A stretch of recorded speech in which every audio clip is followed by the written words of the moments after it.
Corb and I first met one night when we went out dancing in Kearney. We were both working full-time jobs out of school at that point. I was living in Omaha, he was living in Minden. We met at a place called Dickie Dugan's, and we were just enjoying some fun times together, dancing, and just getting to know each other and really enjoying life. My first impression of Corb was that he was very sweet, genuinely sweet. It was when we were out dancing that first night and we just met as friends. There was no pressure, nobody was set up with anybody. I just remember him being fun and just a very sweet guy. The end. I really thought she was quite attractive and somebody that I wanted to get to know. And Corb called me out of the blue. I had no idea he was going to call me, and asked if he could come see me on his way back through Omaha after he had gone to a wedding. Gina and I decided that we were going to go to a movie together, so we did that. What was interesting though was I must have got into a bad salad or something at the wedding. And on the way to the movie, he got sick. Because I think I was driving and I had to pull over to the side of the road so he could throw up.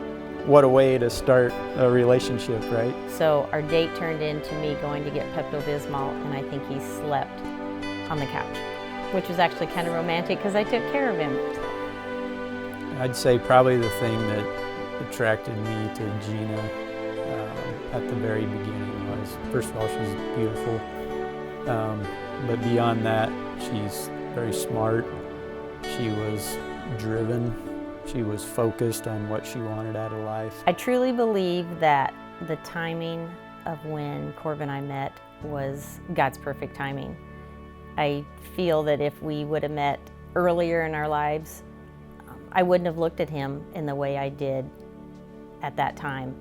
I was ready for a serious relationship, and I was ready for a guy like Corb. I think it was around the fall of 1989. I knew Corb was going to propose to me, but I didn't know the exact time, day, or where it was going to take place. Gina and I knew we wanted to be married, so invited her out for a dinner in Omaha at a restaurant called Mr. C's. There was a violinist and very nice dinner, and that's when he asked me to marry him. Our wedding day was a fairy tale. I can't even talk.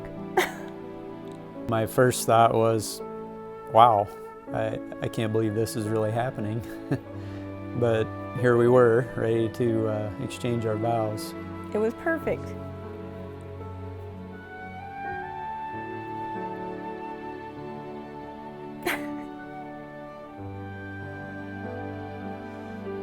I really got to marry the man of my dreams. I think I was crying before I even walked down the aisle. For me, as I looked at that day, it was a sign of commitment and knowing that, you know, I was about ready to embark on a new journey that I'd never been down before. So, you know, I looked forward with great anticipation. I just couldn't believe that there was somebody else who wanted to take part of my life in the way that I wanted to take part of Gina's. And I just remember it being wonderful and amazing, and it was very special. You know, I stay attracted to Gina because of her energy and her passion for just doing life and doing it well. But most of all, her passion for our family.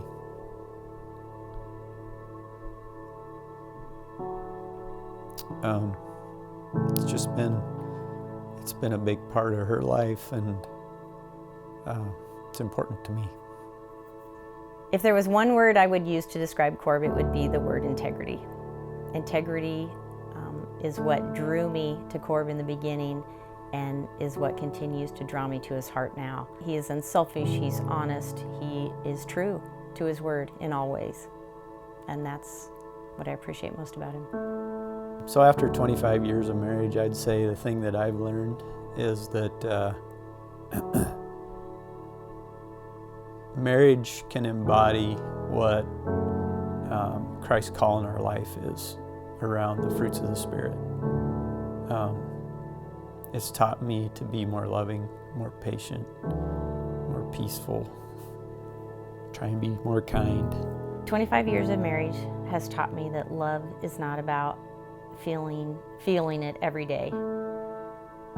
Love is about choice. Love is about choosing that person over and over again, day by day, sometimes moment by moment.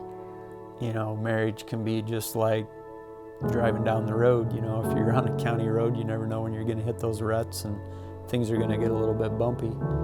But, you know, by the same token, we know that it's just a season, hopefully not too long. But at some point, you know, the road's going to smooth out again.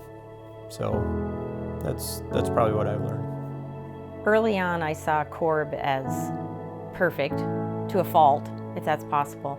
But I realized that God did not intend Corb to be my everything, and that I was putting Corb in the place of God. And it took me a long time to figure that out. And once I think you get that in order, that you put God on the throne where he needs to be and not your husband can be who he needs to be to you. I really appreciate the commitment that Gina has put forth to loving me, and I just hope that I'm doing the same favor back to her. Corb, I can honestly say